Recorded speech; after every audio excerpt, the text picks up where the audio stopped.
Good morning students, myself गुलशन।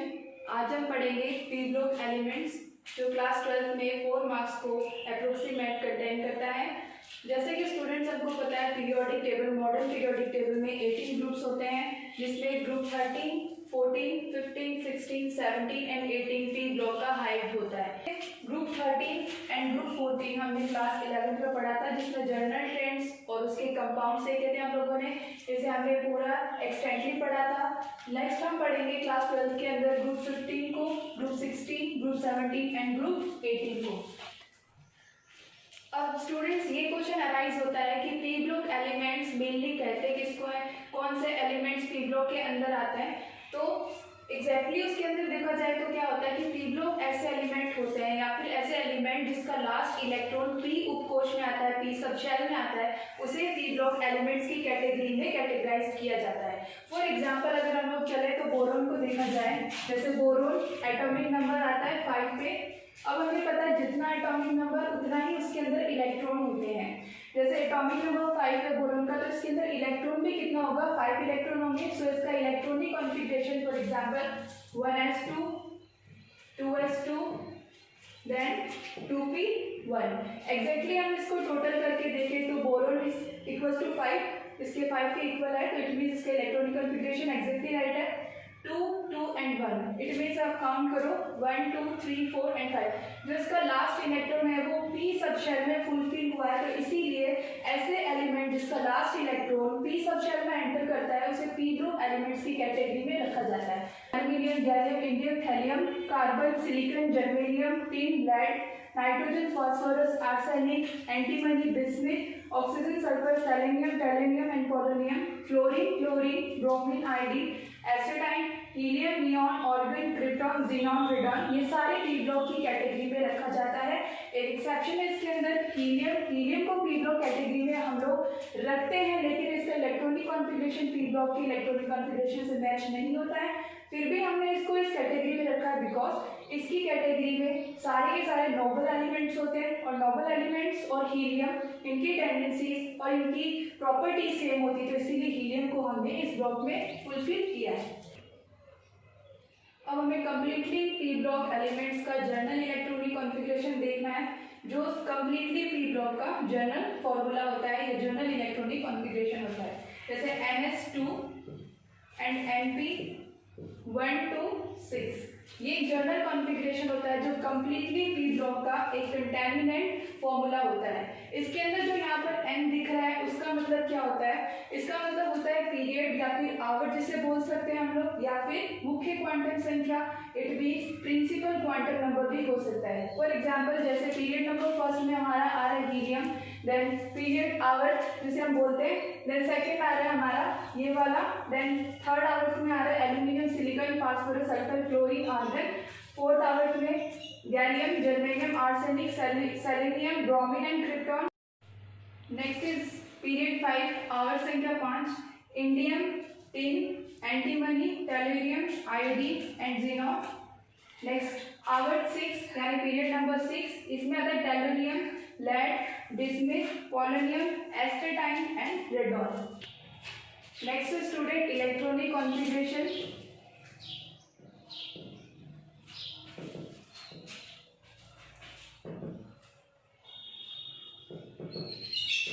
Electronic configuration start करने से पहले हम लोगों को ये पता होना चाहिए कि इलेक्ट्रॉनिक कॉन्फ़िगरेशन किसे कहते हैं, हमें क्यों ज़रूरत पड़ती है इलेक्ट्रॉनिक कॉन्फ़िगरेशन को डिटरमाइन करने की। तो स्टूडेंट्स क्या होता है कि इलेक्ट्रॉन को जैसे हम हमारी ज़रूरत की चीज़ों को हमारे वार्डरोब्स में शिफ्ट करते हैं, वैसे ही इलेक्ट्रॉन को एक पर्टिकुलर क्लास चाहिए होती है जहाँ पे वो अपना एग्जिस्टेंस पावर रख सकता है, अपने आप को एग्जिस्ट कर सकता है। तो इलेक्ट्रॉन्स को बढ़ते हुए ऊर्जा क्रम में यानी कम ऊर्जा से उच्च ऊर्जा क्रम के अंदर इलेक्ट्रॉन्स को रखना इलेक्ट्रॉनिक कॉन्फ़िगरेशन या फिर इलेक्ट्रॉनिक विन्यास कहलाता है। सबसे पहले हम लोग इलेक्ट्रॉन को उसमें शिफ्ट करेंगे जहाँ पे इसका एनर्जी लेवल कम, जैसे किसी क्लास का या किसी ऑर्बिटल का एनर्जी कम होता है तो इलेक्ट्रॉन सबसे पहले उसमें आएगा, देन उसके बाद में जिसका ज़्यादा उसका, देन जिसका सेकंड है उसका थर्ड उससे भी ज़्यादा होता है, उसमें एनर्जी लेवल में इलेक्ट्रॉन शिफ्ट होता है। तो ये किसने बताया था, ये जनरली 3 साइंटिस्ट थे, first Aufbau, second Pauli and third is Hund. उन्होंने बताया था इलेक्ट्रॉन को हमेशा उसके बढ़ते हुए ऊर्जा स्तर के अकॉर्डिंग उसको फुलफिल किया जाता है। जैसे 1s 2s 2p 3s 3p 3d 4s 4p 4d and 4f 5s 5p 5d 5f 6s 6p 6d and 6f और सो ऑन। अब इनके अंदर एरो शिफ्ट किए जाते हैं।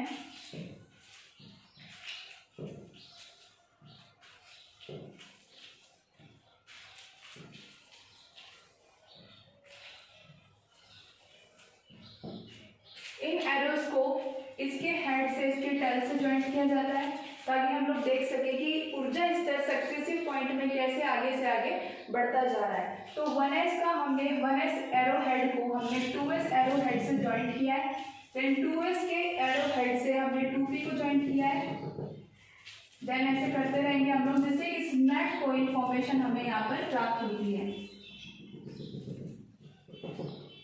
तो यहाँ पर जो एक फॉर्मेट प्राप्त होता है, जो फ्रेमवर्क हमें प्राप्त होता है वो ऐसा होता है जैसे फर्स्ट ऑफ ऑल हम देखते हैं 1s, उसके बाद में देखो कि हम कहाँ से कहाँ आ रहे हैं, इस एरिया से हम इस एरिया को क्रॉस कर रहे हैं तो 2s आएगा, देन उसके बाद में 2s से हम चलेंगे वापस तो यहाँ पे आएगा 2p, देन उसके बाद में आएगा 3s। ऐसा नहीं करना है कि हमें 2s से डायरेक्ट 3s कर दे। स्नैक कोइल फॉर्मूला या फिर ये जो एक्सक्लूजन होता है वो इसीलिए बताया जाता है ताकि हम लोग एनर्जी लेवल को उसके सक्सेसिव पॉइंट में प्राप्त कर सके। तो यहाँ पे 2p आया फिर 3s आया, इसीलिए हमने इसके एरो को हेड टू टेल शिफ्टिंग करवाया। तो नेक्स्ट आता है 2s से 2p, देन 3s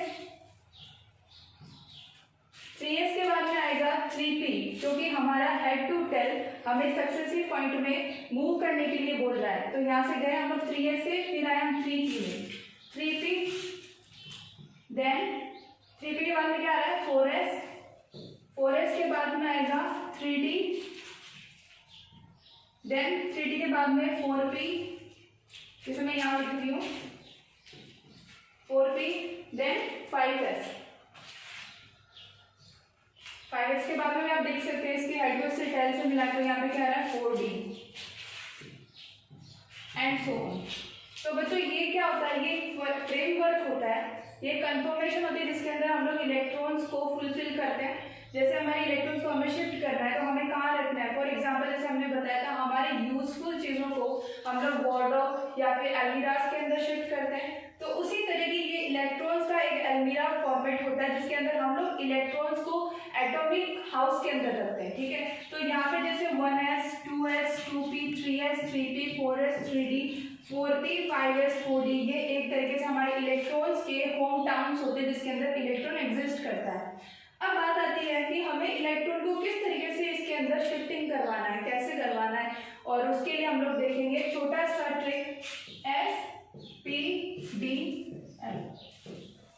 ये क्या होते हैं बच्चों, ऑर्बिटल्स होते हैं जिसे हम लोग सबशेल भी कह सकते हैं। ये ऑर्बिटल्स एटम्स के अंदर होते हैं जिसके अंदर इलेक्ट्रॉन एग्जिस्ट करते हैं। तो सबसे पहले एस ऐसा ऑर्बिटल होता है जिसके अंदर मैक्सिमम 2 इलेक्ट्रॉन एग्जिस्ट कर सकते हैं क्योंकि इसके अंदर एग्जिस्टेंस पावर कितनी होती है 1।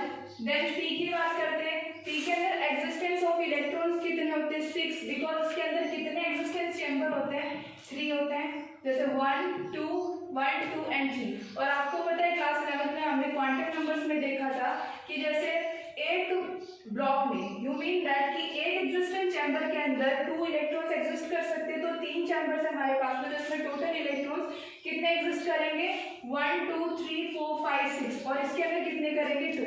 सो एस की मैक्सिमम इलेक्ट्रॉन कंटेनिंग पावर होती है 2, टी की मैक्सिमम इलेक्ट्रॉनिक कंटेनिंग पावर होती है 6। देन चलते हैं डी पे, नेक्स्ट है डी।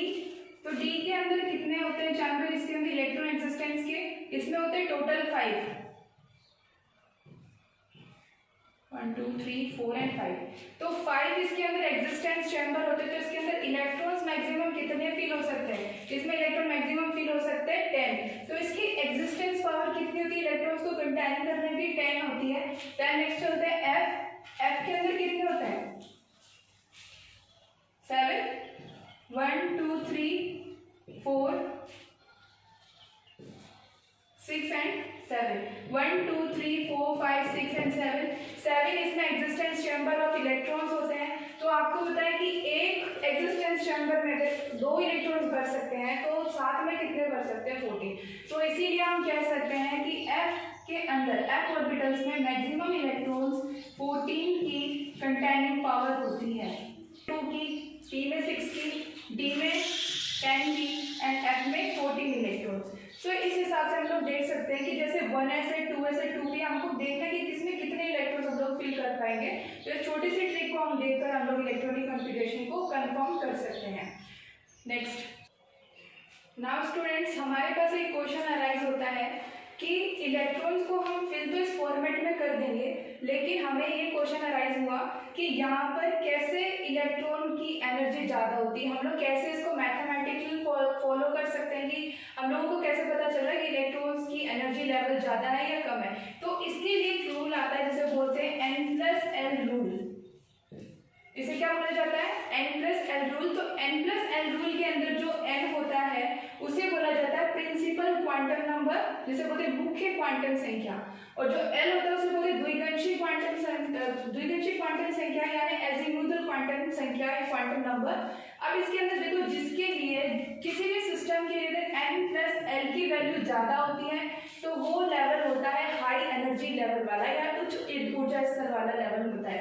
अगर जिसके लिए N+L की वैल्यू का मान लो आता है, कम आता है, उसके लिए क्या बोल सकते हैं हम लोग कि इसका एनर्जी लेवल कम है।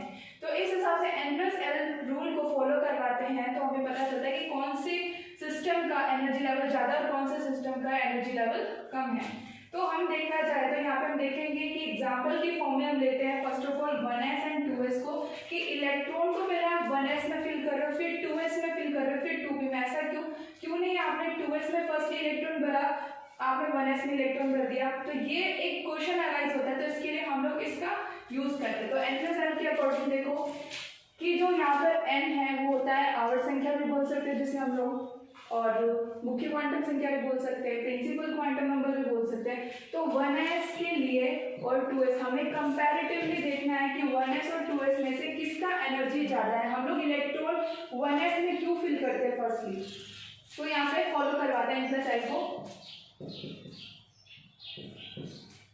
1s के लिए n की वैल्यू क्या होती है, मुख्य क्वांटम नंबर की वैल्यू क्या होती है, बिकॉज ये फर्स्ट शेल के अंदर फर्स्ट ऑर्बिट के अंदर होता है यानी पहले ऊर्जा स्तर में होता है, तो इसीलिए n की वैल्यू यहाँ पर होती है 1 एग्जैक्टली।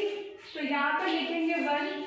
देन उसके बाद में यहाँ पर 1s के लिए l की वैल्यू कितनी होती है, द्विगंशी quantum number, azimuthal quantum number l कितना होता है इसके लिए। तो रिमाइंड करो आप लोग कि हमने क्लास 11th में देखा था L S P D F। तो इनके लिए L की वैल्यूज कितनी आई थी, इनके लिए L की वैल्यूज कितनी आई थी 0 1 2 एंड 3। तो आप लोग यहाँ पे पुट कर सकते हो S के लिए यहाँ पर 0, तो 1 + 0 हो गया यहाँ पे एग्जैक्टली। तो यहाँ पे 1s की वैल्यू कितनी आती है 1। नेक्स्ट होता है 2s के लिए। 2s के लिए N+L की वैल्यू देखना है, तो 2s के लिए N+L की वैल्यू देखना है। तो यहाँ पर 2s के लिए n कितना होगा 2, बिकॉज ये कौन सा एटम होता है 2, और उसका मतलब ये होता है n का मतलब ये होता है कि प्रिंसिपल क्वांटम नंबर, मुख्य quantum number is n। Okay, next चलते हैं हम लोग। इसके लिए n आता है 2, देन s के लिए कितना आता है l, s के लिए आता है 0, तो इसके लिए यहाँ पर हो जाएगा 2। सो कंपैरेटिवली आप खुद दिमाग लगा सकते हो स्टूडेंट्स कि यहाँ पे 1s और 2s में से किसका एनर्जी लेवल ज्यादा है। इसके लिए N+L की वैल्यू ज्यादा होगी, इसका एनर्जी लेवल ज्यादा होगा। सो यहाँ पे 1 और 2 कंपैरेटिवली कौन सा नंबर ज्यादा हो रहा है, कौन सा नंबर ज्यादा है, एग्जैक्टली 2 ज्यादा है इसके कंपैरिजन में। तो इसीलिए इलेक्ट्रॉन पहले 1s में भरा जाएगा according to Aufbau Pauli and Hund. इलेक्ट्रॉन हमेशा निम्न ऊर्जा से उच्च ऊर्जा स्तर में भरा जाता है, तो इसमें से निम्न ऊर्जा स्तर कौन है 1s, और इसके कंपैरिजन में उच्च ऊर्जा स्तर कौन है ये वाला। सो इसीलिए पहले हम इलेक्ट्रॉन को 1s में भरते हैं, देन उसके बाद में 2s में भरते हैं। वन मोर एग्जाम्पल जो हम लोग अभी लेंगे वो होगा जैसे 4s और 3d। इसके ऊपर काफ़ी क्वेश्चन अराइजेस होते हैं, वो भी क्वेश्चन इसी से सॉल्व किया जा सकता है, जैसे 1s 2s 2p okay, then 3s 3p। तो यहाँ पे 3d ना आकर 4s क्यों आता है, ये कंटिन्यूअस जो फॉर्मेट था वो यहाँ पे क्यों ब्रेक होता है, तो उसके लिए भी ये n+l रूल बहुत ही ज़्यादा इंपॉर्टेंट है। तो जैसे देख सकते हैं 4s और 3d को हम कंपैरेटिवली वर्सेस करते हैं इसको कि किसका एनर्जी ज़्यादा और किसका एनर्जी कम होता है, कौन सा एनर्जी लेवल ज़्यादा है, कौन सा एनर्जी लेवल कम है। तो इसके लिए 4s को देखा हम लोगों ने और 3d को, तो 4s और 3d के लिए n+l की वैल्यू देखी जाए तो 4s का जो n होता है वो ऑब्वियसली आपको पता दिख रहा है 4 है, तो यहाँ पर आएगा n = 4, देन l की वैल्यू इसके लिए कितनी होती है, l = s 0, p = 1, d = 2 and f = 3। तो यहाँ पर हो जाएगा l की वैल्यू आएगी 0, तो यहाँ पर 4s के लिए = 4। ऐसे कंपैरिजन करके 3d का निकालते हैं, तो 3d के अंदर देखिए बच्चों की n की वैल्यू 3d के लिए कितनी आएगी, n की वैल्यू 3d के लिए आएगी यहाँ पर 3 एंड d की वैल्यू कितनी आती है 2, तो 3 + 2 = कितना होता है 5। तो कंपैरिजन करके देखा जाए तो किसकी वैल्यू ज़्यादा आ रही है 3d की।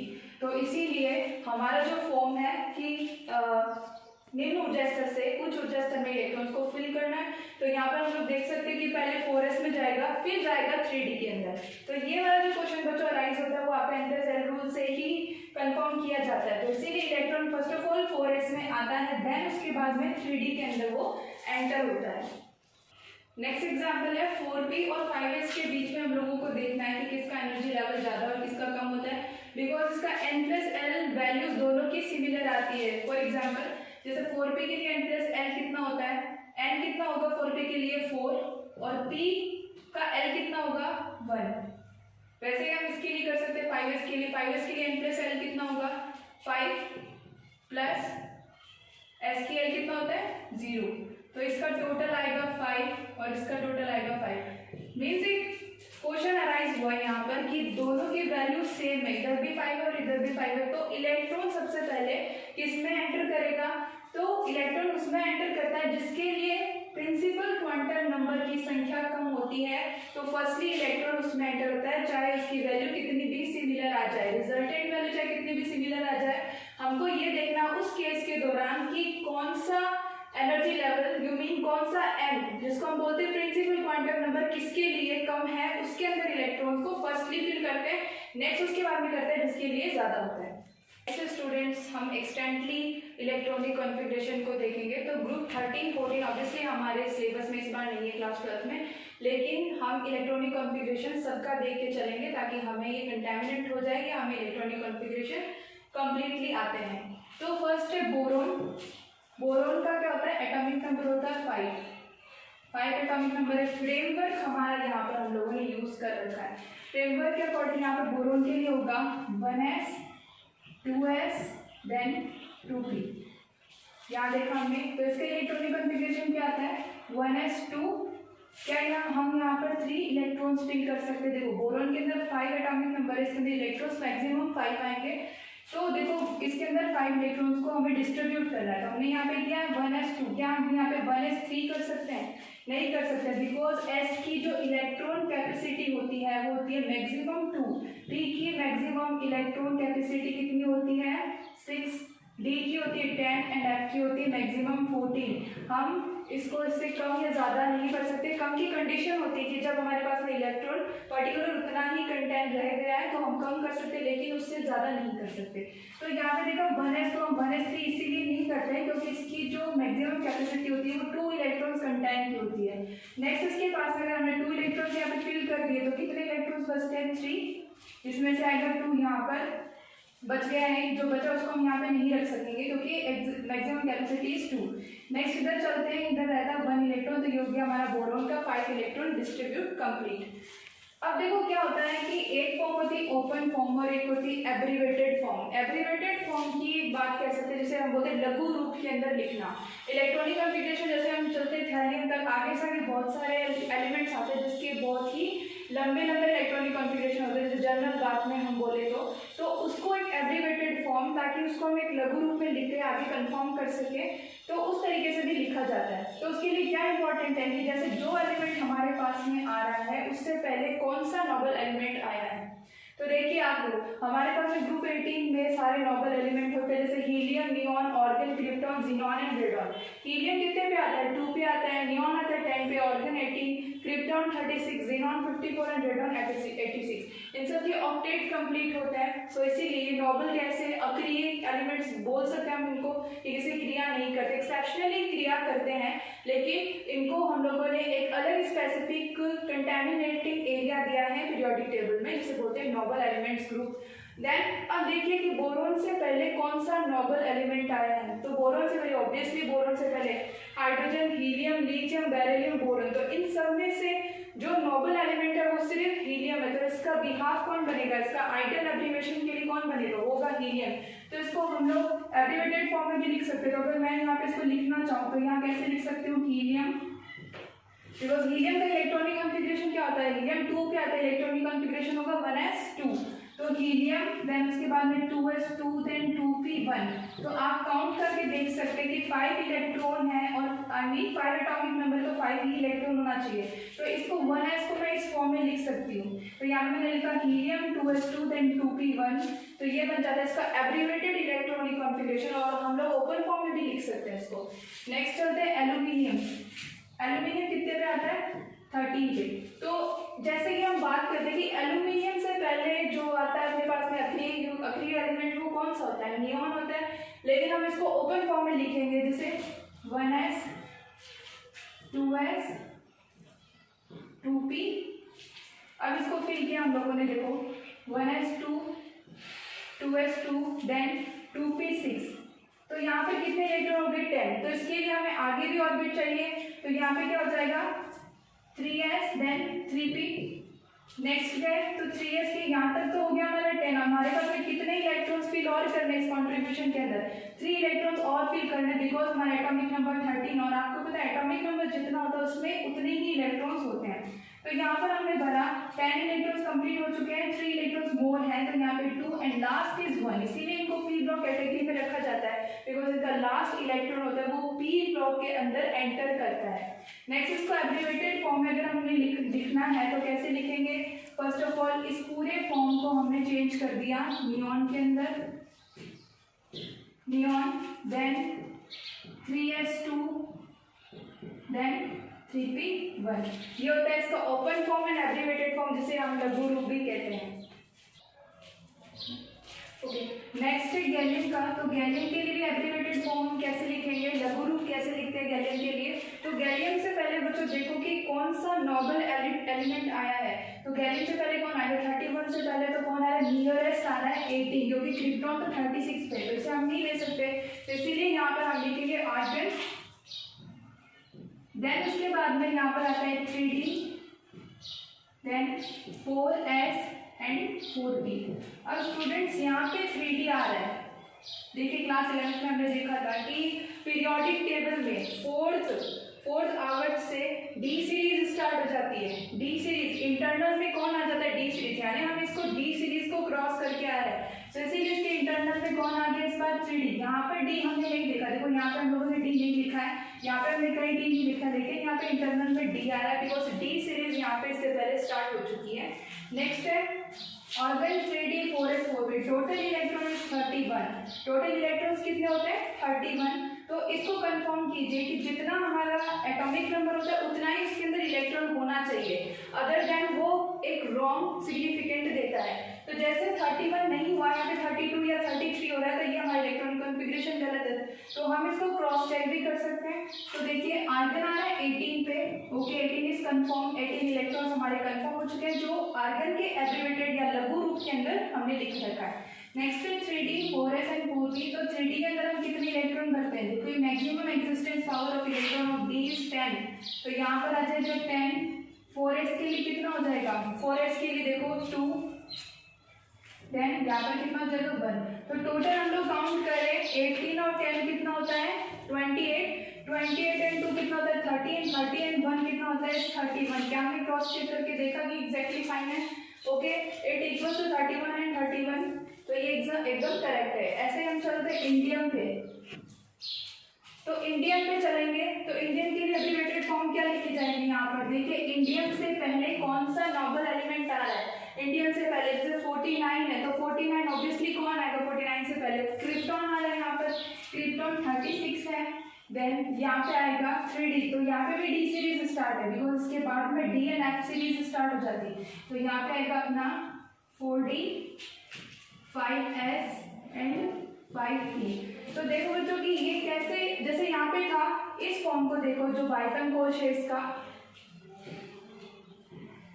फर्स्ट में था फर्स्ट आवर जिसे हमने सेकेंड आवर से स्टार्ट किया था, इसमें था 2S से कहाँ पे आ रहे हैं 3S से, 3S में से कहाँ पे आ रहे हैं 4S से, और 4S से हमारे 5S से। तो कहने का मतलब जैसे जैसे हम नीचे की तरफ मूव करते हैं तो आवर्त बढ़ेगा, आवर्त बढ़ेगा, इट मीन्स इसका प्रिंसिपल क्वांटम नंबर भी चेंज होगा। मीन्स हम सेकेंड आवर्त में थे तो यहाँ पर आ रहा था 2S और 2P बाइटम कोश में, हम जब थर्ड आवर्त में थे तो यहाँ पर आ रहा है 3S एंड 3P, हम फोर्थ आवर्त में तो यहाँ पे आएगा 4S एंड 4P, हम लोग फिफ्थ आवर्त में तो 5S एंड 5P आता है, और नीचे जाएंगे तो 6S एंड 6P आएगा।